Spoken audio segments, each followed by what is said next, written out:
7 dhjetor, ngriuni, luftoni për vendin tuaj. Në hearing në Kongresin Amerikan, një nga i ftuarit përfaqësues NGO solli raportin e Utirit për zgjedhjet në Shqipëri. Nuk ishte të ftuar askënd nga Departamenti Amerikan i Shtetit. Departamenti Amerikan, mbas edhe publikimit strategjisë kombëtare Trump, duket që nuk do të ndërhyjë më si kampion i zgjedhjeve të lira, të drejtave të njerëzit, por publikisht do të mbajë qendrim kur preken dhe kur e duan interesat amerikane. Por kjo nuk do të thotë që Departamenti Amerikan, përmes përfaqësueses të Trumpit në Tiranë, mesazhin ja ka dhënë të qartë qeverisë Rama, sepse përfaqësuesja e Trump nuk është takuar një vit me kryeministrin shqiptar. Fshesa e Athinës duket se e ka friksuar shumë, i kërkoj ndjes për fjalonin, utorakun e Aleksandra Soros dhe Kushner. Dumani jo rastësisht po afrohet gjithmonë më shumë tek Syrreli. Rama shikon një trusit të madhe dhe kjo pa e qartë nga sulmet pa rezerva të Washington Examiner. Nuk është rastësi. Një rezolut tjetër nga partitë e qendrës djathtë dhe djathta, ku është anëtare e Partia Republikane, për zgjedhjet të Shqipërisë është preludi i asaj që mund gjasë më vonë, mbasi me një digjes dhe në Kongres. Pra, departamenti vazhdon të kontrollohet nga Yuri Kimsat and Company, është një kulturë korporative e majtë. Rubio ka kaluar 50 ose 70 emërime rreth i ngushtit të tij, por problemet kardinale kryesore për Amerikën nuk janë as Shqipëria as Ballkani, fatkeqësisht. Trump nuk është ideolog. Ato të ndalojë rënja e shëndetit, mosha apo ai që quhet Deep State. Filloi me një emrim. Gjirit Meksikës i tha gjiri Amerikës.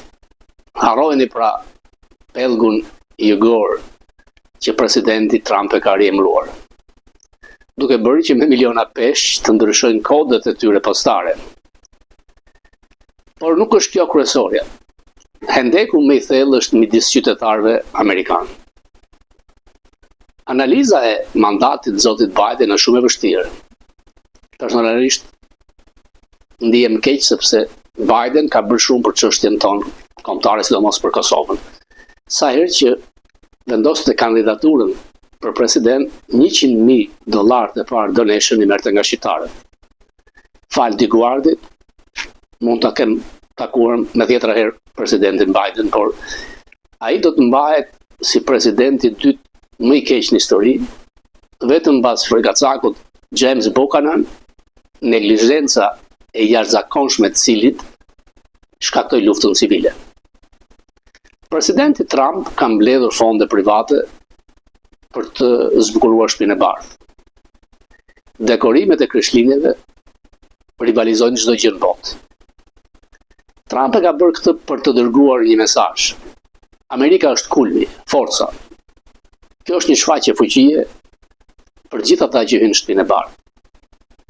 Presidenti, qysh adoleshent, ka projektuar ndërtesa, përveç golfit, ndërtimi i gjërave është zbavitja e tij kryesore. Historia e shtëpisë së bardhë për mua, kam shkruar një libër ku jam përqendruar shumë, është interesante. Sklevrit ndërtuan pjesën më të madhe të saj. Britanikët e dogjën sepse presidenti James Madison ju shpalli luftë anglezëve, britanikëve, pa pasur një ushtri për ta mbështetur.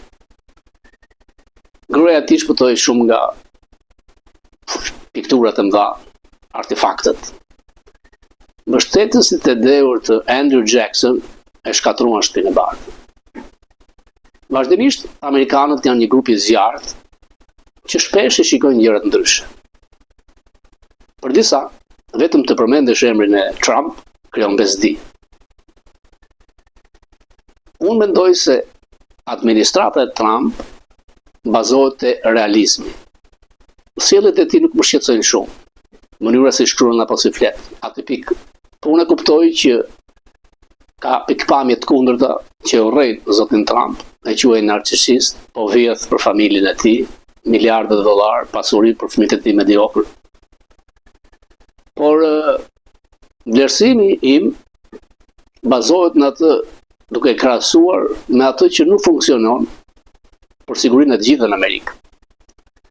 Për mendimin tim, pikpamjet tradicionaliste Trump dhe aftësia e tij për të zgjidhur problemet e bëjnë që të jetë me vite e vite drite përpara kundërshtarëve të tij. Them thjesht, përqafimi i politikave të majta nga Partia Demokratike po shkakton dëm të madh në Amerikë. Në një editorial këtë javë, Wall Street Journal, gazeta më mirë amerikane, pranë e Murdochut, analizon mashtrimin në disa miliardë $, të programit qeveritar shëndetësisë FALA në Minnesota. Ja çfarë shkruhet në Journal. Demokratët nuk do ta pranojnë mashtrimin sepse duan më shumë amerikanë në ndihmë sociale. Mirëqenia sociale është qendrore për modelin e tyre të biznesit. E saktë. Pastaj ata kanë taksa të larta, kanë atë woke, zgjim, emigracion të hapur dhe shpenzime masive për klimën. Ndëshkime të buta për kriminal të rrezikshëm. Mbështetje për transgjinorët. Goditjet thjesht vazhdojnë. Trump nuk është një president ideologjik, por ai duhet që të qetësojë votuesit e magës. Fokusi i tij kryesor është që të gjejë zgjedhje për problemet shqetësuese, padyshim jo e lehtë në një vend shumë të polarizuar dhe të ndarë, ku gjysma urren gjysmë. Nëse demokratët do të imitonin gjën e zgjedhjes dhe zgjidhjes problemeve me një kandidat karizmatik, ata mund të arrimarrin shtëpinë e bardhë në vitin 2028. Por kjo është një nëse e madhe, një parti që i është dorëzuar çmendurisë. Ti je realist. Por Trump nga ana e tij duket sikur sipas të majtës po mendon vetëm të pasurojë familjen e tij dhe klasën e tij. Strategjia e sigurisë kombëtare, për të cilën folëm gjatë dje, publikuar nga Shtëpia e Bardhë, me mençuri hedh poshtë theksin e gabuar të administratës Biden mbi identitetin seksual, ndryshimet klimatike dhe i jep përparësi sigurisë. Por ajo që del nga zvendësimi i saj është një përzierje. Kombinimi i retorikës ngatruar dhe ambicjes kufizuar, që do t'i mbajë aleatët e Amerikës të shqetësuar për planet tona, ndërsa rivalët si Pekini dhe Moska hetojnë për dobësitë e zotit Trump. Strategji më të mira të sigurisë kombëtare e përshkruajnë me saktësi botën, ashtu siç është, i përshtatin burimet e kufizuara kombëtare me qëllime potenciale të pakufizuara dhe më e rëndësishmja, informojnë vendimarrjen në një krizë. Kërcënimi më i madh i sigurisë kombëtare të Amerikës janë Rusia dhe Kina. Strategjia e Trump arriti kryesisht tek këto objektiva, duke deklaruar padyshim se Kina dhe Rusia ishin sfiduese të hapura pushtetit dhe ndikimit amerikan. Strategjia Trump 2 është më pak e qartë. Ka në vend të gjuhës vendimtare dhe një njohje të guximshme të rreziqeve nga Kina, Rusia apo regjimi klerikal në Iran, strategjia e re i varros prioritetet e Trump në shtresa retorike të hutuara. Çfarë do të thotë që politika e jashtme amerikane është pragmatike pa qenë pragmatiste, ose realiste pa qenë realiste. Ekipi i sigurisë së Trumpit në Venezuelë duket sikur po gabon. Shtëpia e Bardhë nuk përjashton trupat ushtarake në terren. Ndërkohë që Trump mbledh ekipin më të lartë sigurisë, ai kërkon arrestimin e tradhtarëve demokrat që i kërkuan ushtrisë të refuzonte urdhrat e paligjshëm, madje kërkon që ata të dënohen me vdekje.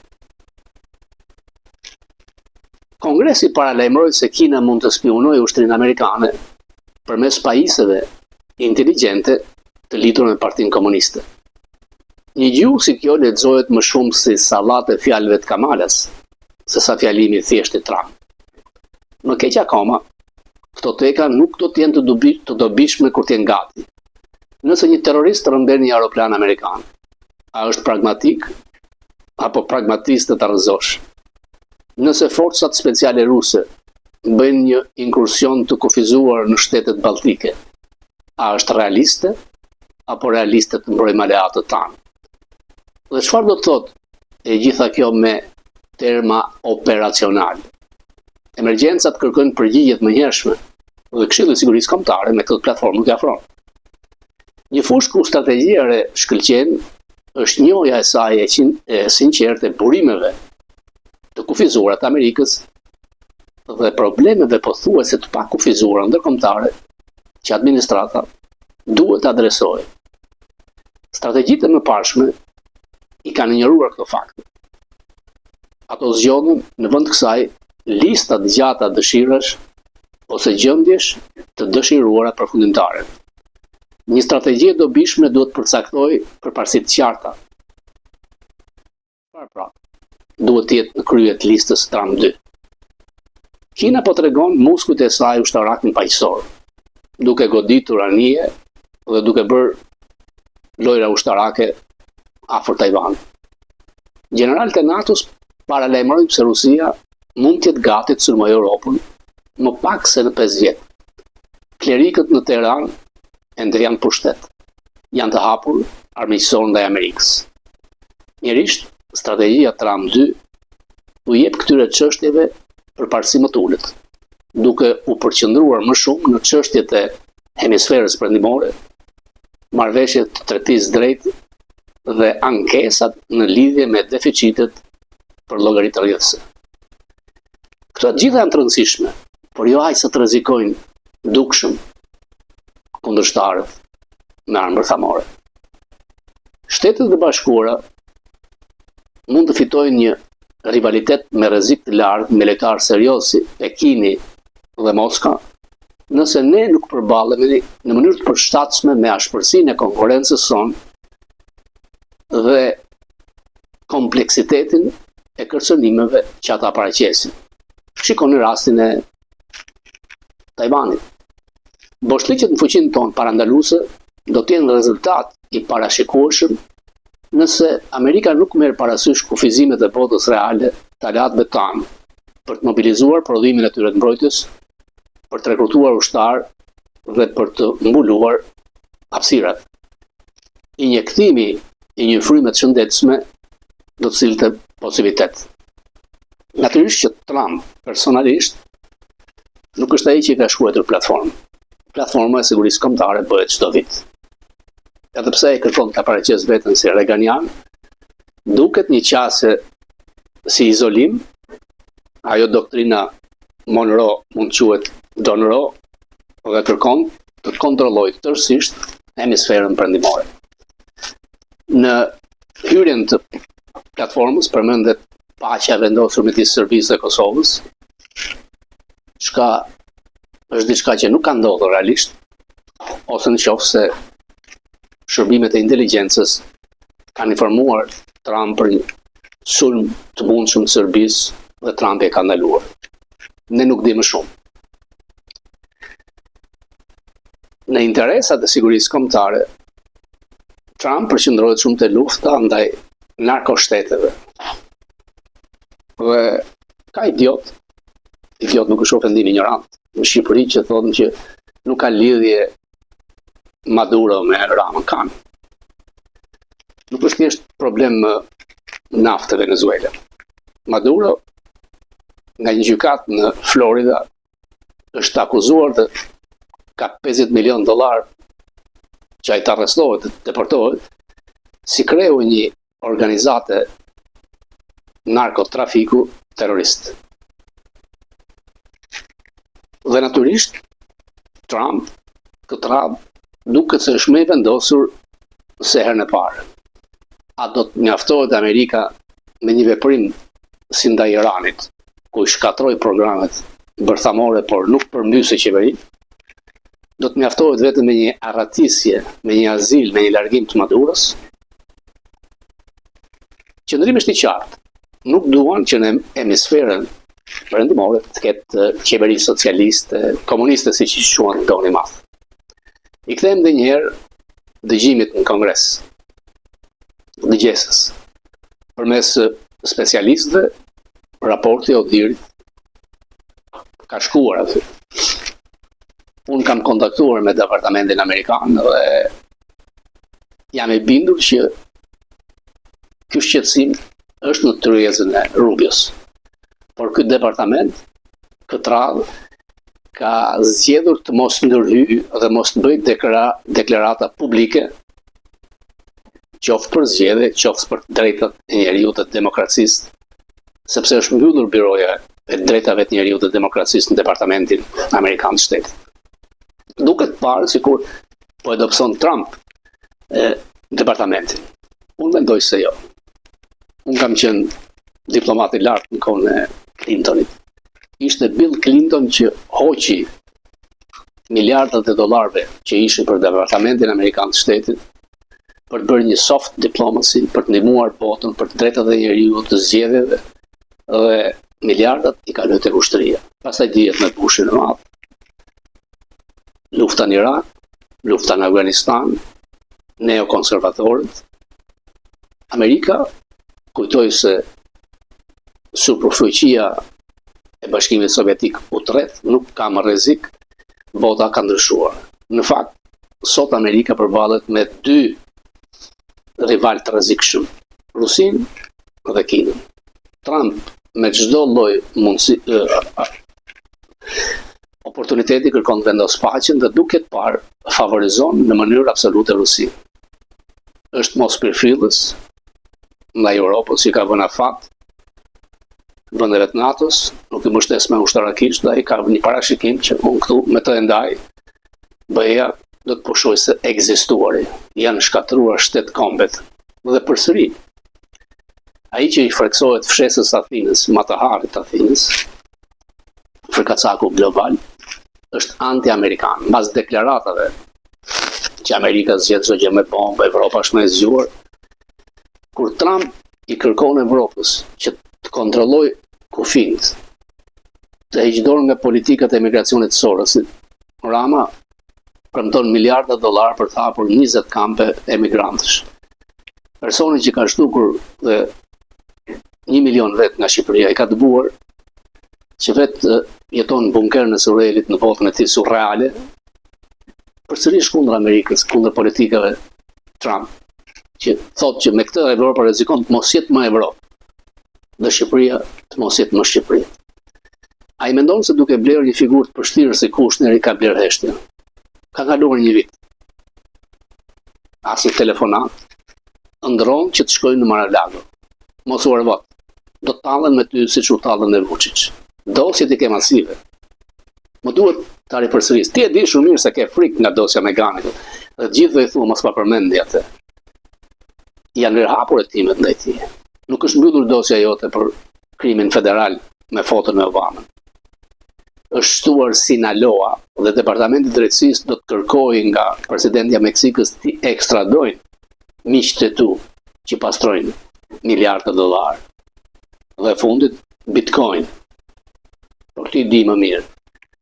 Natyrisht që mund të përballemi me diçka që fshesa e Athinës të blej gjykatën kushtetuese.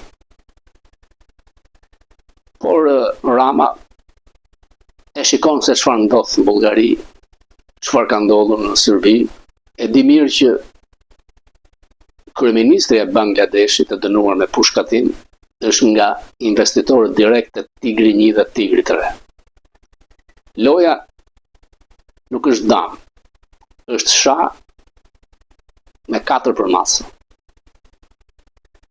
Do t'jap dhe njëherë avokatin Metuku çfarë po ndodh me emigracionin dhe pse Trump ka thënë do të rishikojnë green cardët atyre që kanë gënjur.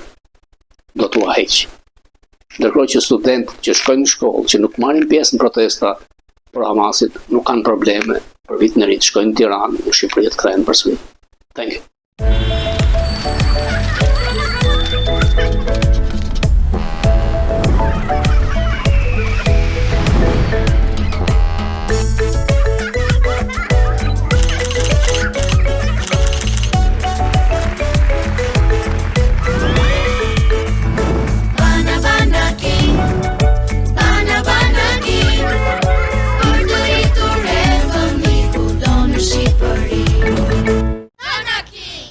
Kudo në Shqipëri.